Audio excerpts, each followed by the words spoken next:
très utilisé dans l'urbanisme et l'architecture, le biomimétisme pourrait s'imposer comme un levier permettant de réconcilier enfin la ville avec le vivant. Comme son nom l'indique, le biomimétisme consiste à imiter le vivant, c'est-à-dire à s'inspirer du monde animal ou végétal pour optimiser le fonctionnement des activités humaines. Le biomimétisme trouve ses origines dans l'histoire plurimillénaire de l'humanité, puisque c'est en observant la nature que les hommes de la préhistoire imaginaient leurs premiers outils.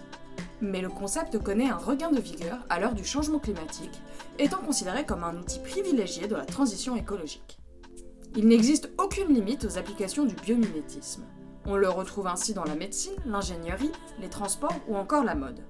Exemple connu, l'invention du velcro s'inspire des crochets présents sur les fleurs de bardane. Mais on le retrouve aussi dans le champ de l'architecture et de l'urbanisme, participant à sa manière à la réintégration de la nature en ville. En architecture, le biomimétisme peut se retrouver dans la forme des bâtiments, les techniques de construction ou encore les matériaux et revêtements de façade.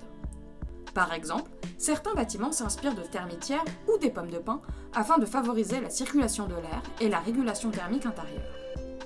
Les exemples sont infinis puisque chaque être vivant est susceptible d'inspirer l'architecture de demain.